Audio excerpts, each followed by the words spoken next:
Hello buddy, welcome. I am the Strategy Professor and today we're going to be looking at itemization in League of Legends. I'm currently a Diamond 5 support player. I got up to Diamond 5 by only playing support every single game, unless I was forced into top lane like 5% of the time.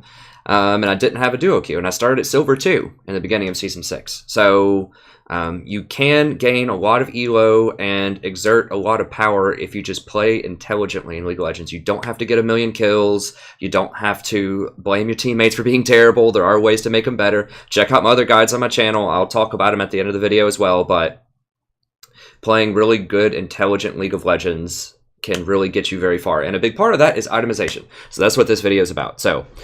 And this is patch 6.23, so some of the items might change over time, but I think looking at the way that I analyze items and the way that I break them down will apply to any patches in the future. It'll give you some knowledge, and you can do your own calculations as the items change. And I might update this, who knows, down the line if they make some significant item changes. But let's go ahead and get in here. And this is going to be a little bit long, so strap in, grab some popcorn. I'm going to put some really good timestamps in the description, though, so you can jump to parts that are most interesting to you. But I think this is something that can benefit anybody, not just supports, but any role. So if you know anybody that would be interested in this kind of information, please just pass it along, because I think this can really help people gain a ton of extra elo. And all it is knowledge. It's not any crazy mechanics or anything like that. So let's just get into it. Okay, so three important things before I start that are useful to keep in mind. Number one, it's good to use guides, but you need to be able to adapt. So guides obviously can't take into account your specific situation in the game that you're playing, and that can change dramatically. So maybe you're behind and you need to get more defensive items, or maybe there's a particular carry on their team that's either AP or AD that you need to itemize for, and maybe the guide said you should build armor, but in this case maybe you should build MR instead. Like there's all kinds of things to keep in mind. So read guides, understand how your champion functions, the items that work best with them, but at the same time, pay attention to the game state and make good choices. And we'll talk about that as the guide unfolds, how to do that. Okay, number two, pro itemization is not equal to solo queue itemization. I get this question all the time on my streams. Well, X, pro player uses these items, why don't you use this item or whatever? It's a very different environment. Pro games are very low gold games, especially for supports, because not as many people are going to die. Whereas in a solo queue game, you might have 30 or 40 deaths on one team. In a pro game, you might only see 8. So that means there's going to be a lot less assists going out, which means that the supports are not going to have nearly as much gold. Also, vision is very highly valued in pro games. It should be in solo queue as well, but realistically, sometimes it's not. So that means they buy a whole lot of control wards, and their wards are constantly getting swept out. So that means that they constantly have to spend more money to renew and replace those wards. So there's a lot of things that go into why pro optimization is different than solo queue, but just keep in mind that when you see a pro player playing a game, that's a very different kind of game than you're going to play in solo queue. So don't just blindly, buy whatever items they buy, because there might be better choices in solo queue. Okay, and finally, individual power does not always win games. This is a great fallacy, and I talk about this in a lot of my other videos as well, but it's important to keep in mind for itemization. You do not have to always just build damage thinking that you have to carry your terrible teammates or whatever to victory. That's just not the case, because a lot of times damage items are not as efficient as other items, and I'm going to show you. I've got a whole bunch of math here, broken it down.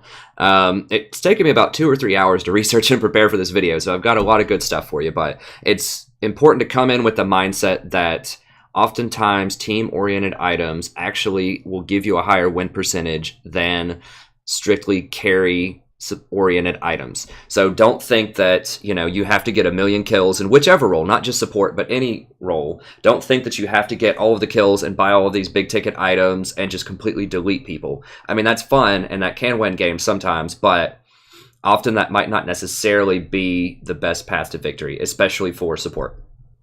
Okay, so let's go ahead and get in here. So 3 quick steps. Well, they're not going to be quick, but just 3 steps for better itemization. So the first one is understand the relative value of stats. I think very few players actually understand what stats mean in terms of gold and in terms of their overall effectiveness. So I went ahead and linked League Wikia here. You can click on it yourself, and I've got a lot of links to League Wikia. It has a ton of fantastic information about very specific stats, and if you want to know about items, you can click on it, So if you click on Zhonya's, for example, an item that I was looking up while I made this, you can see cost analysis. It breaks down exactly how much gold goes into each item. And they do this by looking at the base item that contains that stat. So for example, if we're wondering like, where do they get this number for ability power, 1522? Well, you click on Amp Tome, and you see that they already did the math for you. So each point of ability power on Amp Tome, which is the cheapest ability power item you can get, and it has no other features to it, it's just ability power. So they use that as the basis for creating these per point stats.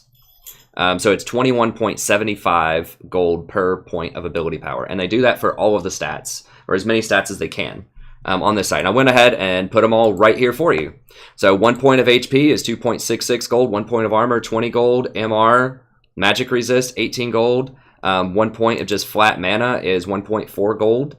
1 point of ability power is 21.75 gold. 1 point of attack damage is 35.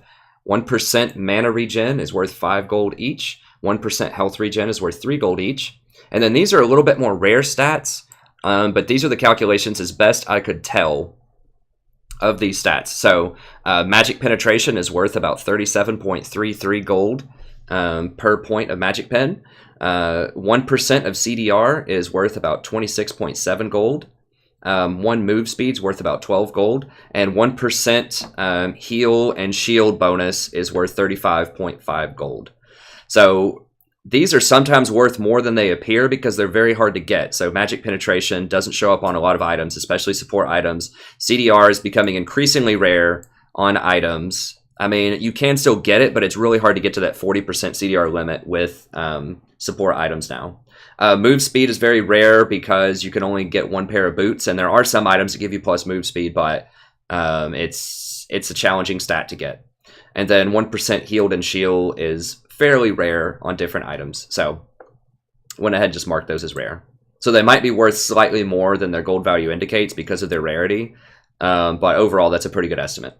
Okay, so how do resistances work? So this is really important. There's a huge page here if you're very interested and you want to know like an extreme math breakdown of this. You can go to League Wiki again. They have a huge formula here. They break it all down. They give you all kinds of scenarios, optimal efficiency, theoretical. I went ahead and read all this for you so you don't have to read it. And I'm just going to give you the TLDR version. So each armor is 1% more effective health against attack damage. The same is true for magic damage. So that means that every 1 armor that you get, it's going to take someone who's dealing physical damage to you 1% longer to kill you. You're going to have 1% effective HP. So for example, if you have 1000 HP with no armor, someone deals 1000 physical damage to you, you're going to die.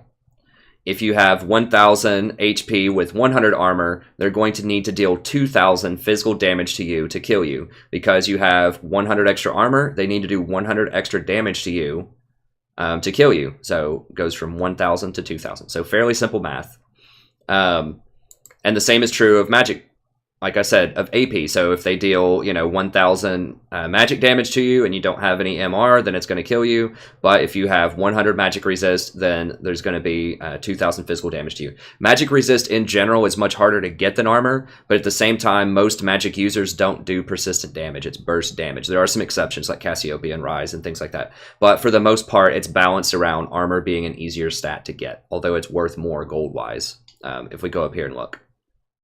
So armor is worth 20 gold and magic resist is worth 18. It just seems like it's harder to get on a lot of items. Maybe that's not true. I haven't quite counted it up, but it seems like a lot of defensive items kind of steer you towards getting armor. One thing to keep in mind about the relative value of armor too, which I didn't write down here, is armor helps you take extra damage from things like Baron and Towers, whereas magic resist doesn't help you. So if all else is equal, if they have an equal amount of threat between magic and armor, a lot of people will favor getting armor because that means you can tank things like Baron and Towers much easier. So armor in a completely equal scenario, armor is going to be better than magic resist if there's an equal amount of threats. Okay, so shields and healing scale with resistances. So that's very important to keep in mind. So if Janna shields you for 300 and you have 100 armor, that means it's going to take 600 physical damage to break that shield. So that means that shields and heals are very, very strong with resistances. If Nami heals you for 200, for example, and you have 100 armor, then it's going to take 400 physical damage to remove that HP because of that 100 armor. So you just gave them 200 extra HP. It's really 400 against physical damage because you have that 100 armor. All right, so look at the flip side of this. Let's say you deal 300 damage at ZZ'Rot and the enemy has 100 MR. Then the enemy's actually only going to take 150 damage.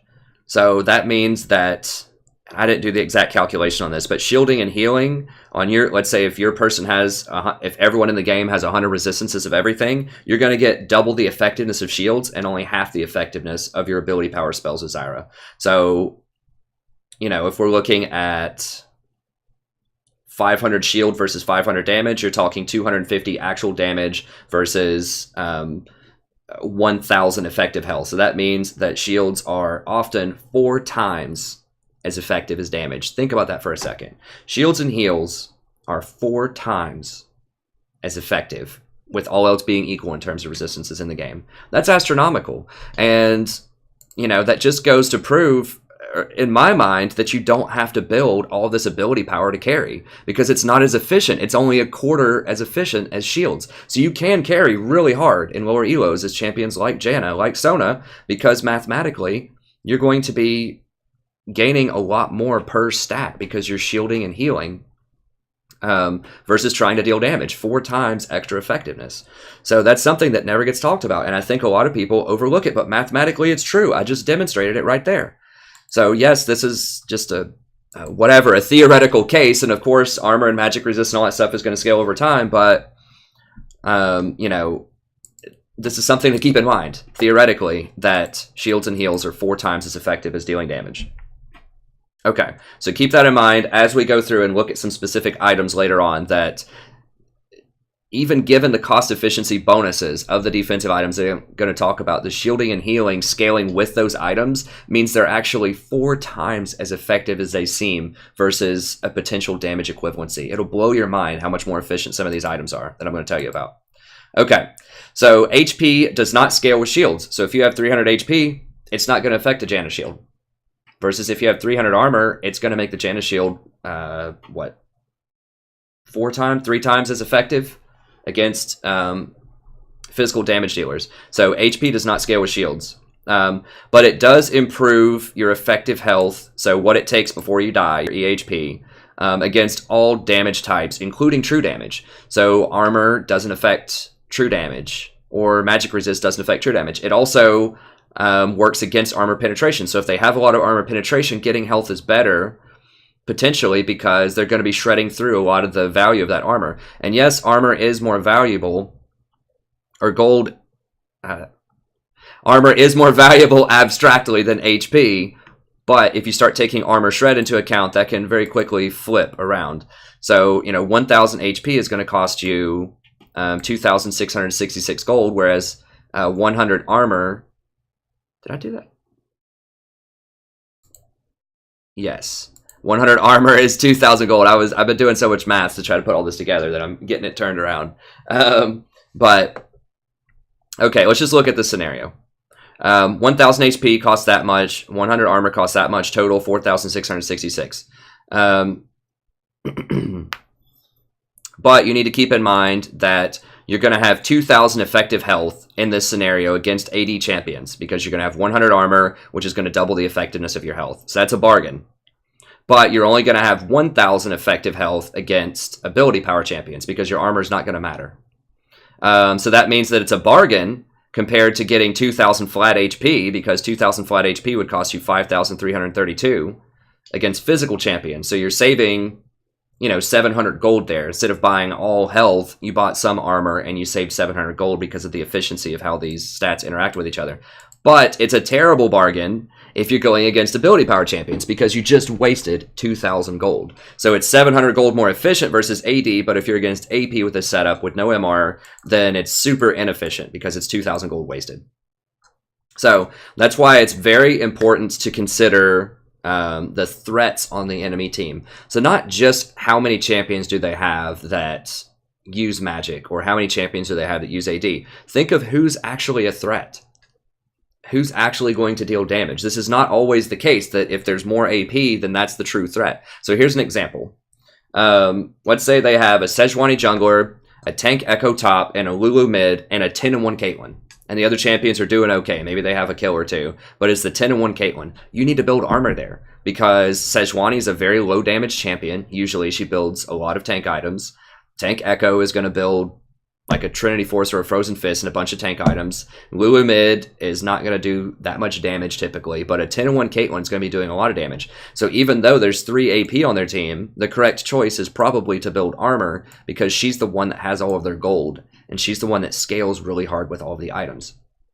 So I've had people comment, I don't remember if it was on stream or in some of my VODs, they said, oh, you're dumb, why did you build armor there because they have 2 or 3 AP? I'm like, because the person that deals all the damage deals physical damage. That's why I bought it. So just don't mindlessly think, okay, this game I'm going to buy all of this particular resistance because there's more champions that do that type of damage. Watch how the game unfolds. See who's super fed. See who's doing well. Think about scaling. Think about the kinds of items they're building. Not just the type of damage they do, but the kind of items they build. Okay. So let's look at how to understand the game a little bit more. So I've talked about the basic stats. Hopefully you have a good understanding of that. I mean, the TLDR is look at this sheet, look at the effectiveness of gold, know how resistances work, and then think about which kind of resistances you need. So understand the game state. So have a game plan, but be ready to adapt. This is what I talked about earlier. Know which items in theory are very good on your champion. Do some research, look at some guides, think about the gold calculation, think about the stats here. And then work from there. So, for example, know that something like a Hurricane is very good on a Caitlyn if you're playing Caitlyn, right? Because each one of those procs off of Hurricane bolts is going to give you more ticks towards your headshot. And then crit is also very good on Caitlyn because she has really long range, and when she gets that headshot, it's an extra crit. So crit and Hurricane are both very good. So you'll want to get an Infinity Edge, you'll want to get a Hurricane eventually, but the order in which you get those items might differ depending on how the game unfolds. So for example, you might have to back early and you can't get that BF sword, so you might have to choose, well, am I going to get a pickaxe first, or am I going to get, you know, some component of the Hurricane first? And that can all depend on how the lanes are going and all kinds of things in the game. Okay, so have a game plan, but be ready to adapt. Press tab often to see which champions are strong, and consider buying resistances for strong champions. So I can't, stress this enough. You need to be pressing tab often to see what's going on in a game, because so often I'll see in a game someone will die by this assassin. They'll be like, oh my gosh, I didn't know they were that strong. I'm like, well, why not? Like, if you press tab, you could see they have 6 kills and a death cap at 12 minutes or something like that, right? So you need to be pressing tab and keeping up with that. You need to keep in the back of your mind, okay, that person's super fed, so I need to be careful around them. Or we're really strong right now, so maybe I can get away with getting another offensive item instead of getting a defensive item. Or, and this is really important for AD carries, maybe I don't need to go for that 3rd damage item right away because they don't have tanks on their team. So if they have just a lot of assassins and bruisers and brawlers, but they don't have a super tank, you may not need to go Last Whisper right away. Maybe there's a mega fed LeBlanc that keeps deleting you. You've died 3 times. When she all ends you, maybe you should get a GA as 3rd item. So you could just go Infinity Edge, Hurricane, GA, because you're already going to be doing enough damage because they don't have tanks. So just keep that in mind. You don't always have to go 6 item damage builds on damaged champions. You can stop and get a defensive item if you keep dying, and especially if they don't have tanks. So that's something that I see AD carries just not do nearly enough, is to stop and get a defensive item, especially if they have assassins that can really keep getting to you. If people aren't peeling you or you're just messing up out of position, doesn't matter. If they're getting to you, you need some kind of defense probably. Okay, don't hold on to that much gold. So this is key as well. I'll see people saying, oh, I need to stay in lane, for another 300 gold, even though we just killed them and they're going to come back, or even though we're really low and the jungler might show up after we killed them, or even though we keep getting pushed into tower and they backed right now, I want to stay and for another 300 gold. It's not worth it. Watch my other videos, watch how to carry in solo queue, mastering the map, stuff like that. I talk about when to back, how to push lanes, how to manage lane pressure, all that. I'm not going to go into that in this video, but there's a lot of great information on my channel about that. But don't be greedy. Just go back and get something else. So if your AD carry wants to back, let's say it's Ezreal, and he wants to go back and get his tier or whatever, and you really want a sight stone, you only have 700 gold, don't stay there and get extra minions. You need to back when he backs. So just buy a sight stone and some boots, or maybe or buy a ruby crystal and some boots, or maybe like a ruby crystal and a couple of health pots and a pink ward or something like that. Like, don't sit on much gold. You need to spend your gold, because if you don't spend your gold, you don't have any power. Like, you have to spend your gold. So just do that. And what happens is, if you're just like, well, I just need to kill a few more minions after my ADC backs in lane. So let's say you just take 3 minions out of the next wave and then you decide to back. Well, number one, that's going to push the wave. So now your AD carry is going to show up and they're going to miss a lot of CS, and they could potentially get zoned off the CS because it's going to be all the way up the lane near the enemy tower, and that's going to make you very vulnerable to ganks by the jungler. So number one, you're going to make your AD carry miss CS if you do that. Even though you think maybe it's not much, it's only 3 CS, it's going to push the wave. Number two, your AD carry is going to get back to lane without you for about 20 to 30 seconds, which in a rosy scenario, they're going to get zoned and not get CS, but in a really bad scenario, then they're going to try to go up and get CS and probably get killed because you're not there, because their support and AD carry could engage on them and kill them. And then in like the Doomsday scenario, they're going to be mad at you for doing that, and they might just start raging or start trolling you. So it is not worth it. Just go back, buy something else whenever your AD carry backs. Okay. Choose items that complement your strength. And this is really hard to do, especially on AP champions. We'll talk about AP itemization a little bit, but if you're having to sit there and wait on your, needlessly large rod for your Rylai's, that's terrible, because you're going to have to sit probably for a very long time. You're going to have to go back. You'll probably have 500 gold. You say, well, I need to wait a little bit because I'm trying to save up for this rod. Then you'll go back again. You'll have 900 gold. As soon as you run out of wards, you need more wards to replace on the map. You'll say, well, I have 900 gold. I really need to buy something, but I gotta wait on this rod. And then finally you go back and you spent 5 minutes without buying anything. Meanwhile, the other support has bought all of these items and is potentially way more powerful than you for those 5 minutes. So maybe they get a dragon out of it because you're not powerful enough to help contest it. Okay, so choose items that complement the strength on your champion. So, I mean, the moral of that last story is, if you can play champions that buy items that have really cheap pieces, like things that are only, 400 gold, 300 gold, stuff like that, then that's much, much better than having to buy items that are 800 and more gold that you have to store up money to save for. It's much, much better if you can get those little cheap pieces so that you increase your combat effectiveness every time you come back, rather than just having to sit on gold and potentially be a lot weaker than the enemy. Okay, so choose items that complement your strength. So consider Knight's Vow if you have a strong bruiser, for example. We'll talk about why Knight's Vow is really powerful here in a second. But if you have a bruiser that's doing very well and you want to keep them up, and you're going to be going around, trying to roam with them and make plays, then consider getting something like a Knight's Vow. Don't buy Ardent Censer if your AD carry is really far behind. Because it's just not going to be nearly as effective. It's going to be very expensive. It's already not an efficient item, which we'll talk about later. But especially if your AD carry is not going to be able to leverage a lot of that extra damage from the attack speed and the on-hit, just don't even worry about it. Sorry, my hair is just getting crazy today. I need a haircut, but I was just so excited to make this that I, whatever. Just ignore my hair in the video. Focus on the content. It's great content, I think.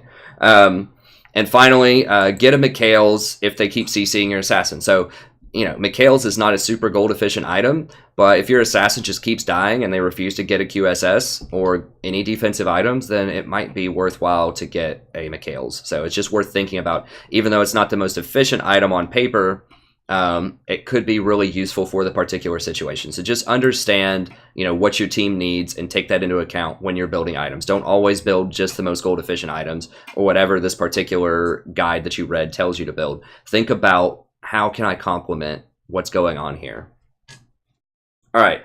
So number 3, and this is the last step, and I'm going to go through a bunch of different items here and talk about, what I think is efficient, what I think is inefficient. People ask me this all the time on stream. Well, why don't you get this item? Why don't you get that item? And I'll say, well, it's not really that efficient, and I can tell them some things, but I'm just going to break it all down here, as explicitly as I possibly can to help you make good decisions when you're buying items. Okay, so the number one thing to understand is that as a support, you are on a budget. I went ahead and just looked at my last 15 games, and I averaged 8.66k gold. Not a lot of gold. And that gold disappears really quickly if you think about it, because you're going to have to spend 900 gold probably on your tier 2 boots. You're going to have to spend 1,600 gold on an upgraded Sightstone. You're going to have to spend 750 gold on 10 control wards throughout the game.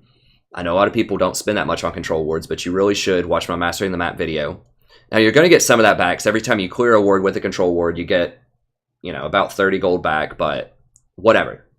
I'm just doing real quick estimations here. So, you know, overall, you're going to spend 3,250 gold on mandatory stuff that's not really that sexy, that are just items that you need. And that means that you only have 5,400 gold left. That's not much time. If you want to get, you know, a Liandry's Torment or something, that's 3,200. So you might only be able to get one other item out of that.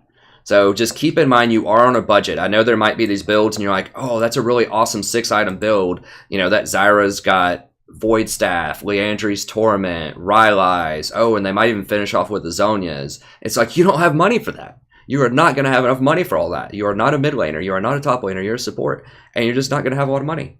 Probably. Unless you're just like getting a ton of kills, which is not good. And I'll talk about why that's not good here in a second. But lower elo games are going to have more gold because more people are going to die, and that means you could potentially get a lot more assists. So you might be able to get away with getting more expensive items in lower elo games. How does my hair look? That's not too bad. It's kind of goofy, but whatever. And shield champions earn more gold in general, like Janna, like Sona, because if they throw a shield on someone, they get an assist. So that means they're going to get a lot more assist gold, whereas someone like Tahm Kench, who I also love, if he has to physically hit someone to get the assist because he doesn't have shields. So his assists are going to be way, way down because his main, you know, perk while you pick Tahm Kench, which is saving people with your W, that doesn't give you any stats. It just saves people. So Tahm Kench is not going to be as rich in general as someone like Janna is going to be. So the shield and heal champions are almost always more rich than the other champions because they don't actually have to hit anyone. They just throw a shield and get an assist on everything in the fight. That's why you'll see a Janna that's like, you know, 1, 3, and 30, and you'll almost never see a Zyra that's like that because Zyra just doesn't get free.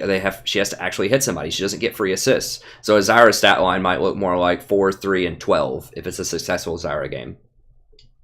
Okay, and finally, as I mentioned before, pros get way less gold, and thus they have to buy different items than solo queue players. I can't stress that enough. Just because you see pro players getting certain items does not mean you should always get those items. So, you know, I've had people say, oh, well, why are you building this when X pro player, you know, builds this other item? Well, it's because I'm not on as much of a budget. ZZ'Rot Portal is an excellent example. We'll talk about ZZ'Rot here in a second. You don't see a lot of pros build that item because they can't afford it. They don't have the gold to afford it because they're just not going to get as many assists because not as many people are going to die. So they can't afford a ZZ'Rot. So they'll get like maybe one item, and I would predict in the upcoming season that's going to be Redemption or Locket. They might be able to get both if their team's getting a lot of stuff, but they're probably not going to get ZZ just because they can't afford it. But that doesn't mean you shouldn't get ZZ in your solo queue games because you're going to have more gold than they do. Okay. Gold this is also important because I've had people say, oh, or I've seen people say, yeah, this bloodthirsty support, you got to carry his support. Like, I just recently watched Valkyrin, and I don't want to rag on the guy too much. I love his content. He has a lot of smart stuff, but the gentleman just does not understand support that well. And he's been a challenger for 3 years, I think, or more. He's been a challenger for a very long time. And I just saw one game that he posted where it was like My Last Fiesta or something in Flex Queue where he picked brand support and he didn't even buy a Sightstone. And he told the stream, you know, I don't want to set a bad example, but I really need to get a bunch of combat effective damage items to carry all of these bad people on my team, basically. Because he thought his role as a challenger player playing with people that were far below him in Diamond, like low Diamond and high Platinum, was that he had to get all this damage to carry and kill. And that's wrong. And that's actually actively not only wrong, but it's really, really bad for the team. So not only are damage items... Okay, so number one, you need vision to win games. Absolutely 100%.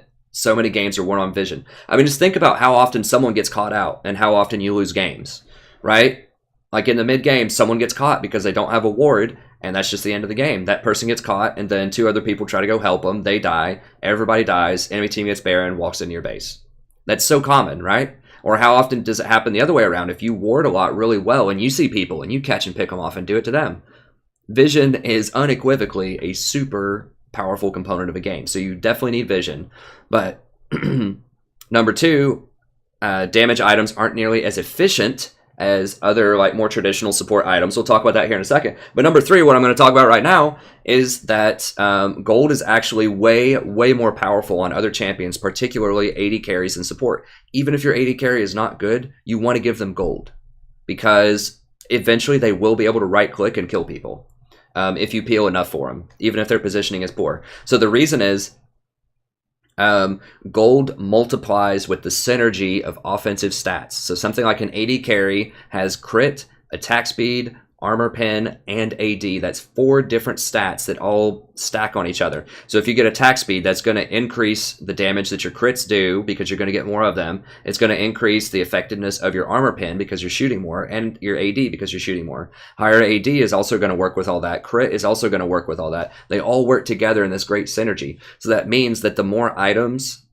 an AD carry gets, their damage goes up multiplicatively, like straight up. Like a hill. It goes up multiplicatively. So when they get that 4th item, that is a huge deal because they're already going to have a lot of attack speed, crit, and armor pen, and AD, and then all of it's going to benefit from all that extra AD stats that they get.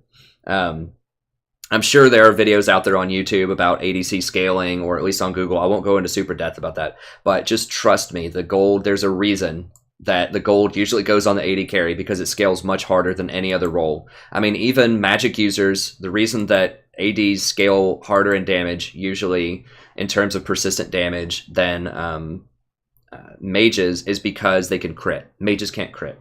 So, you know, mages are going to have CDR, which is kind of like attack speed. They're going to have penetration, and they're going to have AP, but they're not going to have crit. So that's why that extra stat there helps. AD carries usually scale and deal more damage over the course of a game than mages, and certainly way more damage than mage supports who aren't going to have enough money to build a lot of stats.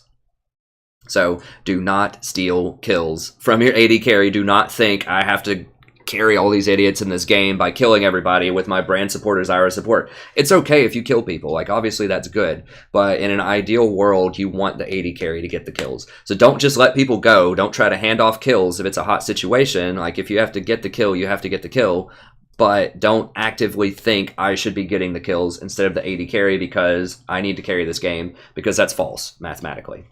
Even, like I said, even if they mess up stuff, they're still going to do a lot more damage than you later on in the game, if you can peel for them. Okay, so what are the best support items for patch 6.23? So some of this might change, you know, obviously they might change some values. I tried to pick things that they didn't say they were going to change so far in 6.24. So I don't talk about Rylai's because they're going to rework that a little bit. So some of this could change in the future, but in general, this should at least help you figure out how to evaluate these items, because sometimes it's really hard to think about, well, what's the true value of this item? Okay, and I'll also put a link here, and I'm going to put the Google Doc in the description. So if you want to see this document, take these links, read it over, and stuff like that, then you can just go to the Google Doc, look it over. It'll be great. It's also going to be timestamps, like I mentioned before, so you can find your favorite sections. All right, so ZZ'Rot Portal. Total cost, 2,700 gold. The base stats are 2465. The movement speed, if you're near a tower, is 790 gold. And estimated earnings from void spawns, I mean, I've seen this as high as 800. I've seen it a little bit lower than 400, but I'm giving it a very low estimate. Because remember, anytime those little void spawns kill a minion, you get the gold for it. So if you just put that, if you know, deploy maybe, I don't know, 5 or 6 ZZ'Rot portals, and they last for 3 minutes, and maybe they get, I don't know, I haven't done the math. Let's say maybe they last hit 10 minions. That's pretty ambitious. Let's say 5 minions per minute, and the ZZ is deployed for 20 minutes. That's, what, 100 minions, which is way more than 400 gold. That's way more than 400 gold. I don't know. 400 is a very low estimate. I've seen this thing get into the thousands, so I just went lowballed this, gave it 400 gold. Okay, so that's a very minimum. So maybe you get it really late into the game, and you win the game 10 minutes later, and you can only deploy like 3 of them or something. Okay, but, so already it is pretty dang efficient. A 2,700 gold investment for 36.55. But it opens up the possibility for scenarios because it pushes lanes just like a super minion, not quite as strong as super minions, but it pushes lanes, and this forces people to get out of position. So look at my Mastering the Map video. I talk a lot about ZZ'Rot Portal and why it's effective. I also talk a lot in my 6.22 patch notes video, or my tier list video for 6.22 about the ZZ'Rot for about 10 minutes, and I show you where to place it on a map and all of these different strategies to use the ZZ'Rot correctly. So check out either the 6.22 video or the Mastering the Map video if you want to know more about ZZ'Rot. But these are very common scenarios that happen if you deploy the ZZ'Rot effectively on the map. So number one, dead tower. So every dead tower that you get, if no one's standing near it, is going to give 500 gold for your team. So that's going to put us up to about 4,100 gold. Now, let's say that you win a fight because someone's down there to clear the ZZ'Rot, and you engage and you get into a 4v5 fight. You win. Let's say you kill 2 of them, and because 2 of them are dead, you get a tower. That's 1,500 gold. So 1,500 gold plus that, we're looking at 5,100 if that's the scenario. Let's say that their 80 carry goes bottom to try to clean up that ZZ'Rot, doesn't have teleport. You clear vision around Baron, and you're able to get the Baron because they can't contest it, because someone's out of position without teleport, which happens all the time in solo queue. And you've set that up with ZZ'Rot, you've baited them to go bottom. That's at least 2,000 gold. So, because you get Baron, and then you're going to get at least 1 tower off of it. That's not even assuming that you kill anybody when they try to come fight you at Baron when they don't have their 5th person. That could put both of these together. So, and that's not even assuming that you get inhibitors or more than 1 tower. I'm being very, very conservative with how much money you can get off of this item. So the total item value is anywhere from 4,000 to 8,000 gold. So 4,000 being, you just do this, and let's say you get 1 tower out of the ZZ'Rot portal. Or you get an extra 500 gold somewhere off of it. I think 4,000 is a very low number for this item. 8,000 would be if you get virtually all of this. So if you get the Baron plus a tower, you kill 2 people, you get another tower, and there's a 3rd tower that you get off the Baron. So you get 3 towers off of Baron, 2 people, and the Baron itself, then you're going to get to about 8,000 gold. So midway between, I think I estimated at about 6,000 gold or so, rough estimation, it's about 250% cost efficient. And it could be much, much more. I mean, how do you put a price on winning the game because you got Baron and Inhibitor off of someone being out of position? I should put like asterisks with a bonus, just flat out win the game. I mean, this item is ridiculous. It's so good in solo queue if you use it correctly. It takes a little bit of intelligence and a little bit of proper planning and thinking to make it work, but it can be really, really powerful in the right hands. Okay, Locket of the Iron Solari. So the base stats on Locket are 1680 gold. Shield calculation. So it's, you can just look and see, and it tells you all these numbers on here. If you take the link, you can see for yourself. You don't have to trust my math. You can do your own calculations, but it'll tell you like what the shield is at different levels and all that stuff. So you can just kind of see how it scales. But it's 315 at level 8, which is a pretty reasonable time. Let's say you get your Sightstone, you get your tier 2 boots, and you rush Locket. You can probably get it maybe around level 8 or so, depending on how the game's going. So at level 8, it is worth 838 gold per person, 315 HP. So that's a maximum, if you hit 5 people, of 4,190 gold. So that means this thing's already worth like 5870 gold. At level 14, which is kind of in-game, usually you probably won't level much past 14. It depends on sort of what's going on in the game, but level 14, I'm just thinking kind of end-game. It's going to be 1397 gold per player, and then that's effectively going to be about 7,000 gold maximum. So, and keep in mind the shield scales with resistances, like I mentioned earlier. So, you know, if someone's getting attacked by an 80 champion and they have 100 armor, then this 1397 shield is really going to be closer to like a 2800 gold shield. So this could potentially be almost double. If everyone theoretically had 100 armor and were getting attacked by 80 champions, you know, that could theoretically be almost 14,000 gold. But I didn't take that into account. I'm just assuming, I'm not adding in the extra effective health in terms of shields, but just know that it's there. So this is a super conservative number for how much this item's worth. All right. So that's anywhere from 5,850 at level 8 to 8,665. And it only costs 2,100 gold to get this item. So it's 300% gold efficiency on this item. Now, that's assuming that you hit 5 people in a team fight, so you may not hit 5 people in a team fight, but that's also assuming, like, not taking any extra resistances into account with those shields. I mean, if you only hit 3 people, and those 3 people have 100 armor and they're getting attacked by AD, then it's going to give you even more than this, even though you only hit 3 people because of the scaling with resistances. So, very, very powerful. All right, let's look at redemption. This is very difficult to calculate, but I did the best that I can because there's a lot of factors that go into this. And this is what a lot of people are saying. If you watch pros streaming and other things, they'll say this is the most OP item right now. So this is the item that's most likely to get nerfed, I think, sometime early in the season. They might leave Locket alone. I suspect they'll probably nerf Locket a little bit, though, at some point. And ZZ'Rot Portal they'll probably leave alone because it doesn't get used in pro play that often, and people just don't utilize it correctly in solo queue. So it's just kind of going to be sleeper, like super OP for quite a while, would be my guess. So these 2 might get nerfed. ZZ probably won't, but in its current state, it gives 1933 in terms of base stats. Heal calculation, 290 heal at level 8. I'm counting the equivalency as health, the same I did with the shield up here. 772 per player, so that's 3860 gold. At level 14, we're talking about 5485 gold. Now, once again, that scales with resistances, so if you heal somebody for, 1,000 HP and they have 100 armor, it's going to take 2,080 damage to cut through that heal that you just gave them. All right, so damage calculations. This is on the damage portion. All right, so it's 10%. Let's say that they have a maximum health of 2,000, which is pretty low. Once again, I'm trying to be very conservative with these numbers. 2,000 max health. It's going to be 200 true damage. Now, it's really hard to figure out what damage is worth on items. So I looked at the Hex Tech Revolver, because that's the cheapest item. And it only gives you ability power plus, let me just pull it up here and I'll show you how I calculate that. Because this is it's a little wonky how you have to calculate this. Okay, let me just type it up here.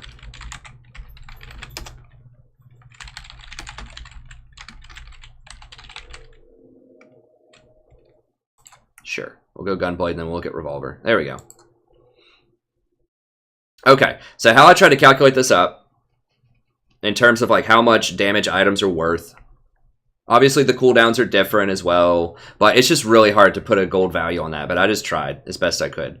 Okay, so ability power is worth 870 on it, so that means that this extra damage that it gives is worth 180. And I just thought, okay, let's just say it's around level 12, something like that, just to make it a nice clean number. We'll just call it 100. So 100 damage for roughly 180 gold. Once again, super rough estimation, but I just using the Hex Tech because all it does is just damages someone for a low amount of gold. So 180 gold for 100 damage on an item. I did the redemption modifier times 2 modifier for 360. Because it's dealing 200 damage instead of 100 damage. So for 200 magic power damage, it would be 360 gold per person hit. Now for true damage, I just went ahead and doubled it. It could be even more than that. So for example, if they had 100 magic resist, it would only deal, 180 damage. But if it's true damage, it would still deal the full 360. So I just said, effectively this is 720 gold. Because the true damage is going to make the damage twice as valuable. So these are kind of rough estimations here. Let's say you hit 5 players with it. That's 3,600 gold worth of damage that you deal. Late game, let's say they have 2,500 health instead of 2,000 health on average. That would be 4,500 gold worth of damage. So if you put all this together, if you go for base stats plus early game, level 8, 3860, plus the 3600 right here, you get 9,393. Maximum late game would be somewhere around 5485 plus 4500 plus 1933, which would be about almost 12,000 gold value. So just halfway in between there, I think I said it was about 10,000 something. You're looking at somewhere in the neighborhood of 475% gold efficiency. That's just obviously through the roof power. Like that's why pros and everyone else are talking about, oh my god, that item is insane, and they're just buying it on everything because it's crazy. Like even if some of these numbers are off and you're like, well, I don't quite agree with that calculation or whatever, like there's so much wiggle room, right? Like you could knock off 200% and just say, okay, it's a 275% gold efficient item, and still its valuation would be through the roof. So even if you're just like, well, it's unreasonable to hit 5 people, let's say it only hits, 2 people, then, like 2 allies and 2 enemies, well, that's still going to be over 200% efficiency, I think. It'd be 40% of 475. I want to look now.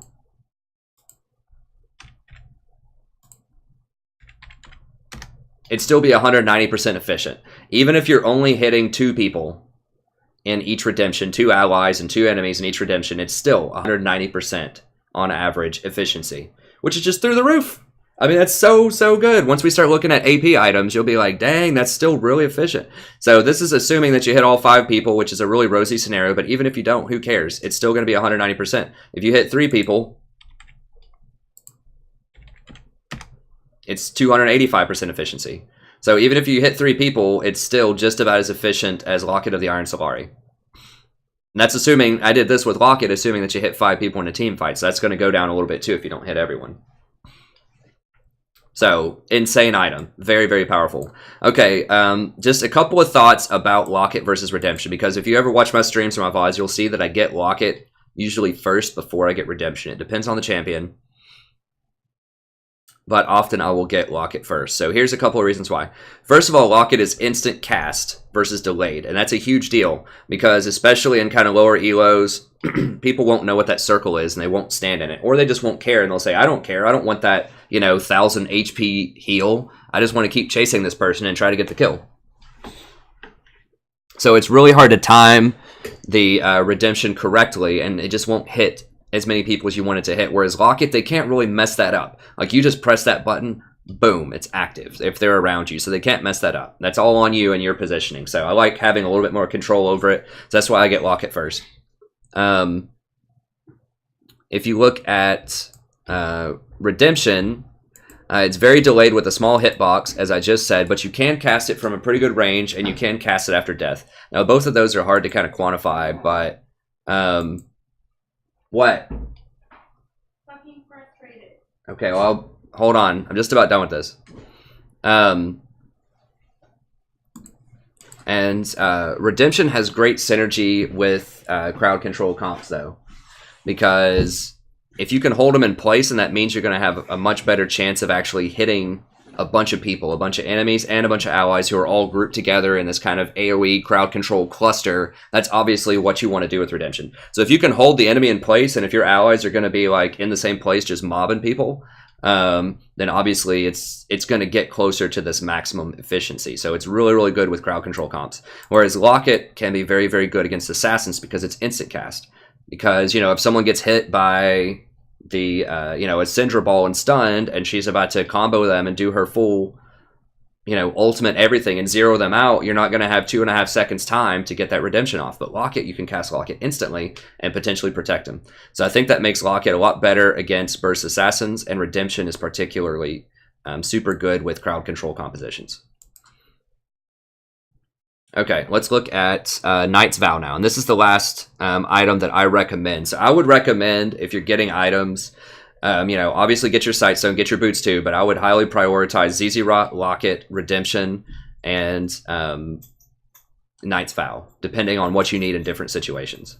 I highly favor the ZZ'Rot portal in most situations, though, as my first item that I rush. Okay, Knight's Vow.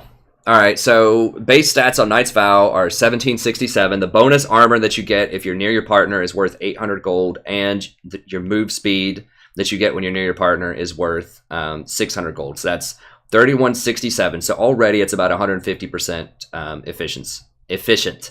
Not including its kind of weird passive. So it's hard to calculate that passive. I did the best that I could, though. Basically, it transfers 12% of the damage dealt to your partner over to you. So that's 12% AD mitigation and 12% AP mitigation. So that's roughly equal for the AD to 24 armor. So that's 480 gold worth of armor, basically what you're giving them, that doesn't get affected by armor penetration at all. So it's even better than I'm calculating it to be. The same thing with the MR. So that gives you about 912 gold worth of stats for your partner. It scales with the other mitigation. So if they have healing, or they have armor, magic resist, stuff like that. That extra is going to scale. And then also it mitigates true damage. So if they're getting hit by like an Olaf for true damage, or a Cho'Gath Chomp or something like that, it is going, I believe it will still transfer that damage over to you. I'm not 100% about that, but I believe that that's how that works. Because it's not any kind of resistances. It's just straight up a transference of damage over to you. Okay, it also gives you 12% lifesteal, effectively, and 12% spell vamp, because you get healed for 12% of the total damage they deal. So that's roughly 900 extra gold worth of stats. I couldn't find any stats that still exist that have straight up spell vamp on it. Like there are some things that give you back health equal to the amount of spell damage that you deal, which is like spell vamp, like the Hextech Gunblade. But it's not specifically classified as spell vamp. And a lot of those items like Hextech, if it's an AoE ability, it only gets like 33% effectiveness, but this gives 100% effectiveness. So, you know, if you put this on someone like a Shyvana that's just running into the middle of everyone and burning out to deal just a ton of AoE damage, or if it's on, I'm trying to think of a big AoE damage dealer like a Ziggs or a Kennen runs in and ults 5 people, you're going to heal for all of that, 12% of all the damage dealt. So it's not like the old spell vamp where it gets reduced to 33%. It's all of it. Or if it's a hybrid damage dealer, let's say that it's a Jax or something like that, you're going to get extra health for his AD that he deals and for his AP that he deals. So it's a huge, huge amount. So once again, I'm underselling this item. I'm trying to go with really low numbers here. So even with these really low numbers, it's still about 200% cost efficient at $49.79. All right, so we're just about done here. So those are the 4 that I recommend. Here's some other ones that I get asked about a lot, like why don't you build this item more? And I think overall they're less efficient. These next couple of items are less efficient than these, so I don't highly recommend them, but I want to address them because people, you know, just ask me all the time about them. Okay, Face the Mountain. I get asked about this a lot. Well, why do you sell your gold item? I don't ever upgrade it, or I very rarely upgrade it past the tier 1. So let's look at it. Let's look at why. Okay, it's 2,200 gold. Let's say that its base stats are 1766. Let's say that it generates 800 gold. Now remember, it has to generate this gold over the initial value of the Relic Shield, because you're going to get the Relic Shield early on anyways. It's just a question of, and I guess that would lower the overall cost to something like 1950, which I forgot to do here, but whatever. It's a question of, is it actually going to generate, you know, more than 800 gold over Relic Shield? It might, but I'm given that's a really high number, I think, to give it that gold generation. Okay, so what is the shield estimate? So let's say that once again you have 3,000 HP. That is a really, really rosy number for support, so I'm trying to give it as much credit as I possibly can. It's a lot more realistic that you're probably going to have somewhere around, you know, 2,500 HP. We'll go ahead and give you 3,000. That's a 300 shield at 800 gold per player for that shield. Because remember, 400 gold equals 120 health. Or 150 health, rather. Off of the ruby site, or the ruby crystal.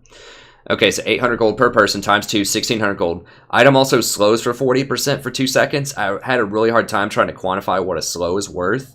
But I looked at kind of Bilgewater, the Bilgewater item, and I was just like, okay, the slow seems to be worth somewhere in the neighborhood of 100 gold per person. I don't know. It's difficult to quantify, but I just went ahead and estimated it 100 gold per person, so give it 500 gold for the slow. So that checks out at 4,666 gold, which is 200% efficiency. So yeah, it is as efficient, technically, given my very rough napkin calculations here, as Knight's Vow, but I really undersold Knight's Vow in terms of its true power. And I really oversold Face of the Mountain in terms of how much HP you're going to have and how much gold it's going to generate. So these are debatable. You know, there might be some places where you want Face of the Mountain over Knight's Vow, but I would still highly recommend Knight's Vow instead. But Face of the Mountain is the most probable one you would want to get, and Mikael's has its place too. Is one of the most probable substitutions that you could put up here instead of something like Knight's Vow. I would not get it in place of Redemption or ZZ'Rot Portal or Locket. And you know, that's why I sell it, because it's just not as efficient as those items. I don't think it's just not even close. It's not in the same stratosphere as those items. Mikael's Crucible. So there is a time and a place for this item. I think on AP supports, maybe Sona or Nami, this could be something that might be appropriate because you already need some mana regeneration. The base stats are only 2407. That's including that plus 20% healing. So it already is kind of gold efficient. And then I just went ahead and just estimated, well, what is that active worth? And I just said it's worth a QSS. Like the non-magic resist component of QSS. So that's 760 extra gold that you're paying for the ability to remove crowd control. Now, obviously, it's not the same thing because QSS removes a lot of things that Mikael's can't remove, right? Such as, you know, a Malzahar suppression or Warwick or things like that. But this is just the closest estimation I could come up with. So assuming that it's basically costing the same amount as a QSS for that active, its gold value is worth about the same, it's 150% gold efficiency. So it's very, very inefficient compared to other possible items. However, you just need to make the judgment call. If your AD carry just refuses to get a QSS and they keep dying, or the assassin that you have refuses to get a QSS and they keep dying, then you just need to get it, because you're just going to lose the game if that person keeps getting caught. So sometimes you just have to bite the bullet and get this. Now, I highly recommend if you can see that they're going to play a lot of champions that have a lot of CC, like Morgana, Lux, Ashe, things like that, and you should consider playing Tahm Kench if you know that, and if you're comfortable playing Tahm Kench, so you don't have to get Mikael's. But if you're somebody else, or you picked early or whatever, and you need Mikael's, sometimes it's worth it to get it, even though you're sacrificing some gold efficiency. I mean, it doesn't matter how efficient an item is if you lose the game, right? And if someone keeps dying to crowd control, you're going to lose the game. So sometimes you just have to bite the bullet and buy this item, but it shouldn't be something that you automatically buy every game. It should be like a last resort emergency, I have to buy this item or we're going to lose type of thing, because you are giving up efficiency for it. Okay, Ardent Censer, I get asked about this one a lot too. So the base stats, including the movement speed, are 2137, attack speed 20%, 500 gold, 500 gold for the 20 on hit, and 355 gold for the plus 10% healing. This is assuming that that's up all the time too. Like, your shield is not always going to be up and available. If you're Janna and you buy this item and you put it on the AD carry, it's not always going to be up. So they're not going to have 100% uptime on the attack speed and on the on hit. But just for simplification, we'll just give them 100% uptime on it. Even if you do that, it's only 150% effective. So much, much less effective than the other items that I recommended up here. Okay, so what about AP items? So people are always asking me, what about, you got to play, you know, Zyra or brand support or all these different things. I do like Zyra and I do like brand. I'm just saying that, I say this with love, sort of, that their items are way, way less cost efficient than these other items. I mean, Locket and Redemption, like Zyra, it was already kind of hard to play Zyra and brand earlier when, you know, Janna and Tahm Kench and Nautilus and all these other champions are so good. Especially for, I mean, I describe a lot of this in Mastering the Maps. Just watch that video, and in the tier list, the 6.22 tier list, I describe why I think AP supports are underpowered right now. But once they release Redemption and Locket, out the window. Like, it's because they can't really efficiently get those items. And we just saw, like, how absurd these items are. I mean, we're talking, like, 475% efficiency, 300% efficiency. Like, when we talk about, like, Liandry's 125% efficiency, Zhonya's 119% efficiency. Like, that's not even in the same ballpark. It's not on the same planet. Like, their items just are not as good, straight up. Not even close, as more traditional support items. And I'm lowballing these items. They could be much more efficient than I'm even giving them credit for. Okay, but let's look. Liandry's Torment, 3,100 gold. That includes the spell penetration. Is the base value of it. It costs 3,200. I think they're going to lower the cost. I don't know if they already have or they are going to next patch. I think they're going to lower it by like 100. It's not going to matter that much. Calculating the passive damage, let's say that your target has 2,500 HP. 4% of that, assuming that you get the slow for the super bonus, is going to be 100 damage. Once again, I'm going to look at the Hextech example for 180 gold is worth 100 damage. Let's say you hit 5 targets with this slow, whatever the ability is. It's 900 gold value. So even looking at that, it's only a 4,000 gold value, and that's super rosy, right? Hitting 5 targets with your spell that it's going to deal 4% max HP to all of them, and they're all going to be tanks. that have 2500 HP, you know, it's super, super rosy scenario. And even like making the rosiest scenario I can make right here, it's still only going to be 125% gold efficient. Zhonya's Hourglass, another one. I could do Rylai's, but they're just about to change that in the next patch, so I didn't think it was worth doing Rylai's. But I'll guarantee you the current Rylai's would be something around the, you know, 125% mark. All right, base stat on Zhonya's was 2690. Rough estimation of that passive. Once again, I'm just using the QSS equivalency of 760. Yes, it's very, very different from QSS. They're good in different situations, but in some ways, it's a protection against spells type of ability. So it is hard to really quantify that, but, you know, 119% efficiency if it's equal to QSS. If you think it's twice as strong or whatever, then that would bump it up to what, 4100. Let me just, I'll add it in there. Let's say you think it's twice as good as a QSS.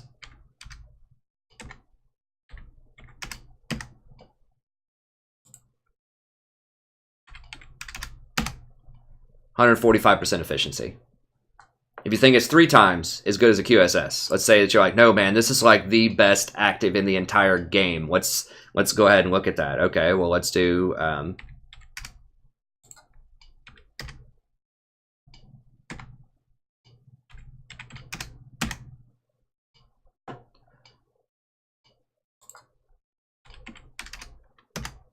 171% efficiency. So even if you think this active is 3 times better than a QSS active in terms of gold equivalency, you're still only getting to 171% efficiency. Like, it still is not as efficient as Face of the Mountain, which is not as efficient as Knight's Vow most of the time, which is not even close to as efficient as Redemption, Locket, or ZZ'Rot Portal. So even if you just like are absurdly overvaluing the active on this item, it's just not even remotely close to other support items in terms of its gold efficiency. How long? I think we're almost done here. It's actually not as long as I thought it was going to take. Okay, so that's it for items. So AP support items, not nearly as good. And this is what really hurts AP supports. They're very, very good early in the game because they have good base damages and you know, they can get a lot of kills, they can have a lot of map pressure, but they fall off later because their items aren't nearly as good as traditional supports, and they have a much harder time roaming and skirmishing the traditional supports. Usually they're still pretty good in team fights, like Brand and Zyra I'm thinking of, but in terms of roaming and survivability and map pressure, all that stuff, they're going to fall way, way behind Nautilus, Tahm Kench, and Janna in particular. Just watch my tier list video 6.22 if you want to know more about that. But the itemization, the bottom line is itemization hurts them tremendously in addition to all these other problems that they already have. Okay, so what does all this mean for runes? And that's what I'm going to end the video on, is how do you want to think about runes? Why do I choose certain runes over other runes? How should you think about building your runes? So the main thing to keep in mind is that you want to pick early game runes. You pick runing for your laning phase, so like levels 1 to 6. This means don't get scaling runes. You will see some champions run scaling runes. They're usually top laners because they get a whole bunch of levels, because they get solo experience, a lot of farm, and often they're the split pushers. So they might want to run some scaling things, because a lot of times the scaling runes don't really break even with the flat runes until level like 7. It depends on the runes, but around level 7, and then you're not going to start seeing like really noticeable differences until like maybe level 12 or so. So it's really like levels 12 plus that they're going to kick into high gear. But most games as support, you're only going to be level, 12 to 14 probably. Because not only are you splitting experience a lot of times with AD carry, but you just have to be running around putting up wards and stuff, and you're just going to miss experience that way too. So a lot of times you're only going to get to level 12 to 14, so you're really not going to see the power on scaling runes. So I always recommend just running flat runes.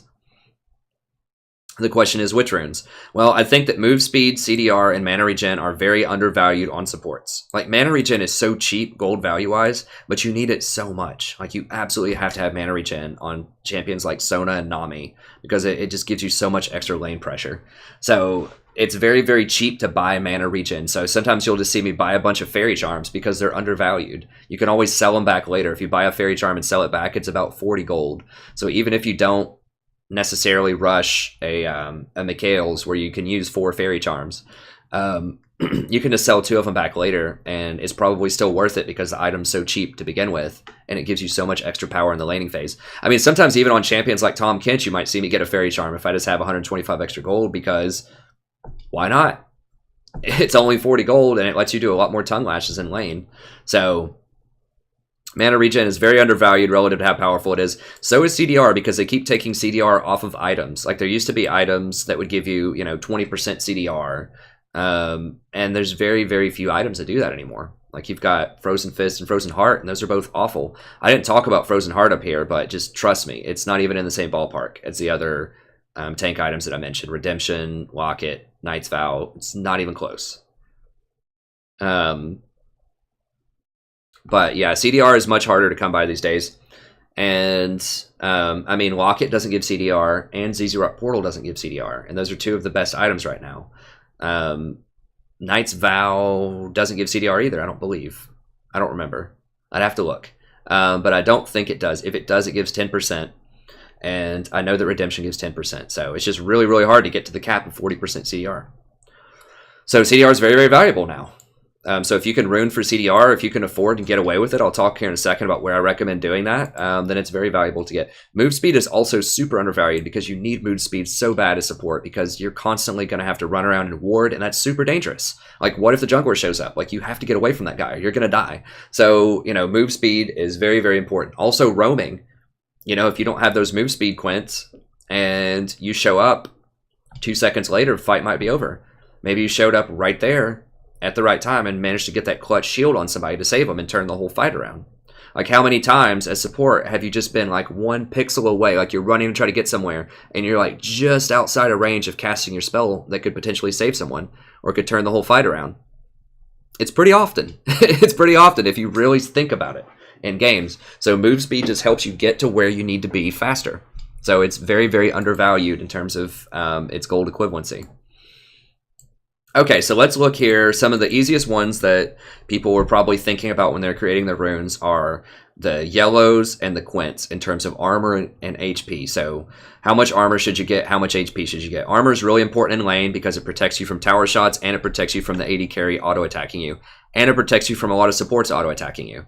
So armor is probably the most valuable stat in the laning phase. Health is also really valuable though too, because you don't want to get all in and killed by a bunch of burst damage that the enemy might have. So health is also really valuable. So armor yellows are worth 20 gold each. Health yellows are worth 21.3 each. So healths do kind of trump armor a little bit in the yellow category. If we look at quints, an armor quint is worth 86.6 gold, and a health quint is worth 69.16 gold. And once again, I just use these numbers up here. You can do the calculations yourself. But I'm telling you, that's what they are. So that means that all else being equal, you just want the maximum health and the maximum armor from your yellows and your quints. Then you should use armor quints and health yellows. This is what you see a lot of pros use. Okay? Now, think about other things though. So move speed quints are only worth 60 gold on paper each. This is on a champion that has 335 base move speed, which I just took the average of a lot of supports. So it's not as efficient as armor. It's close to health quints. But move speed is so important. It's not a combat stat per se, but it helps you arrive to combat faster. So like I just talked about before, a pro tip, if you don't show up to a fight, you have 0 combat effectiveness. So, or if you're really late, if you're like 2 seconds too late to a fight, you have 0 combat effectiveness. So yes, move speed, if someone's just hitting you in the face, is not going to be as effective as health or armor, but it does help you do everything else you need to do, like going around warding, roaming, getting to fights, and running away if you're getting ganked and getting out of the lane. So it's just really, really powerful, I think. So on a lot of my champs, I run 2 move speed quints and an armor quint because I want that extra 3% move speed, because sometimes it is life and death. Having that extra 10% move speed, or that 10 flat move speed, can be a really big deal. Okay, so I highly recommend at least considering move speed quints. I run 2 of them on most champs. It depends. If it's a damage champion like Zyra and I really want to pressure hard for that early game, then I'll run 3 AP quints. Now, some people say you should run penetration quints. I've done the math myself, and it's a whole different story. Whatever, that's debatable on damage champions. We'll just leave it at that. But I think that on more utility champions like Tahm Kench, I actually run 3 move speed quints on Tahm Kench because he really needs to move quickly because not only his life depends on it, but also the lives of whoever he's trying to save, the life of whomever he's trying to save. So I run 3 move speed quints on him, but a lot of them, Nautilus, Tahm Kench, Janna, I'll run at least 2 and an armor quint for this reason. And finally, what I want to end on is thinking about CDR versus magic resist blues. I think these are really the only choices for most supports. I mean, you can get flat AP if it's a damage support. But I think in most other scenarios, you either want to go CDR or MR. Most people will default to the MR. It is worth a little bit more, as you can see. I like to do 3 mana regen runes in blue. That's not as gold efficient, but just having that extra 1 mana per 5 can really add up in the laning phase before you can get any fairy charms if you need on a lot of champs. So I run 3 mana regen runes, but that's up to you. It's just personal preference. So I have 6 that are usually interchangeable. So a 6 set of CDR gives you 5% CDR, which is technically worth 133.5 gold. A 6 set of magic resist runes are worth 144 gold. So I think it's typically not worth getting the magic resist runes unless you're specifically against a heavy magic damage champion. So unless you're against Nami, Zyra, Sona, things like that in lane, just don't get it. Like if you're against Thresh, Draven or something in lane, there's no point in getting 8 magic resist. You might be thinking, oh, well, the middle laner is Syndra and she has a lot of damage, and in the mid game, you know, I want to have a little bit more magic resist around 20 minutes or something. 8 magic resist is not going to save you against Syndra in the mid game. Like, it's going to help a little bit, yeah, but you need to rune for your lane. Don't worry about what's going on in other lanes, because you're just going to have so many stats by the time, hopefully, by the time you get to fighting them, that, you know, it's not really, these couple of points are not really going to matter a ton. So, you know, I recommend just going for the CDR blues, because that 5% is such a big deal. Like we just said, it's really hard to get to the cap now with 20%, and CDR is so good on almost every champion. Just don't do this unless you're against Zyra, some kind of AP support, Sona or Nami. Just go for the CDR. If you're just starting the game, or you're just really poor and don't want to spend a lot on runes, then get the MR. It's not gonna determine the game probably if you have CDR or not, but it's just really, really nice if you don't need the MR. Or if you don't have enough rune pages to support, you know, different runes to give you the CDR runes, then just don't worry about it. Just do the MR. But if you have the luxury of choosing CDR or MR on your favorite supports, then just take that into consideration. I have like 18 support rune pages, I think, and 2 for other roles. I have like 1 Nautilus top roll and like 1 like jungle page, I think, or something like that. Anyways, the final thing that I want to talk about is reds. So I usually recommend armor reds on almost everything. They're just the most efficient. It's 0.9 armor. You know, that's probably worth like 18 gold a piece. It's really nice. But there are some champions that benefit from attack speed on their autos, like Nautilus and Tahm Kench in particular. So you may want to consider getting some attack speed. I think on Tahm Kench a lot of times I'll run like either 4.5 or 5% attack speed. And that can really help you, because those autos can be a big deal. If you get that 3rd tongue lash in, that can decide whether or not you can eat that champion or not. So having a more crisp auto attack animation can be a big deal. Or with Nautilus, you know, whether you complete that swing and stun that assassin before he kills your AD carry can be a very big deal. So on champions like that benefit a lot from attack speed, then maybe get a little bit of attack speed on them, but most other champions, just armor reds are fine. Perfect. Some people get like flat AD on Thresh to help them last hit if they get the Targon's line of item, the Relic Shield. I don't know. I think that's debatable. I like coin on Thresh also, but there is some merit to getting the Targon's items on Thresh because he has such low survivability to begin with early on in the game. But anyways, I wouldn't recommend, you know, on Janna, sometimes people will run like, you know, attack damage red so they can auto attack and deal a little bit more damage. I don't think it's worth it. Honestly, don't. Not on Janna. I mean, maybe you could maybe run something like that on Sona. I don't know. It's debatable, but I think, you know, armor is just the default really, really good on virtually every support. So armor reds are really awesome. I mean, you can get spell pin also if you're an AP mage like Zyra or whatever. Spell pin reds are good, but you know, for most of the supports that I recommend, Janna, Nautilus, Tahm Kench, you know, a lot of them, I run a lot of AP Reds with just a sprinkle of attack speed for Nautilus and Tahm Kench. But anyways, thank you very much. Hope you enjoyed this. Let me go ahead and just pull up the main page real quick if this is the first video that you've seen of mine. I'll give you just a real quick tour here. So when I upload this, it's going to be at the bottom in the how to play. So we've got tier lists, we've got solo queue, how to carry a support, a bunch of different guides. Mastering the map, that's the one that I talked about that's really good. The 6.22 tier list is also particularly good. Now these are kind of long, but have excellent timestamps in them. So, you know, this looks, oh my god, it's 2 hours long. You know, there's no way I can watch all that. Well, you don't have to watch all of it. I make it real easy for you. You can just go right here. I talk about different shifts in the meta that I think are going on, different qualities of great supports. I talk about ZZ'Rot if you want to know, well, why do I really, like, how do you use ZZ'Rot effectively? How do you make it the most, or the best support item in the game? I talk about that for about 10 minutes here. I talk about Locket, Redemption, Knight's Vow, just how to use them, why they're important. So it's kind of repeats a little bit of what I said in this, but I talk about, I had a little bit of new information there.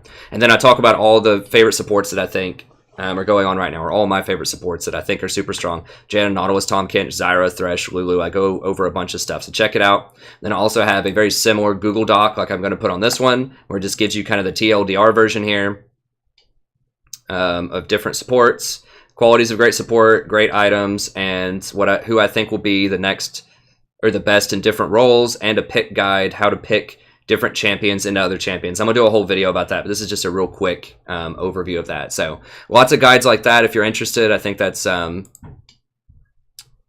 super helpful. And then what the heck? Yeah, go away. As far as the rest of the content that I have, I also stream every Monday to Friday, starting about 8 p.m. most nights. And that'll usually go till about midnight or so. So check that out. Also have the past streams right here.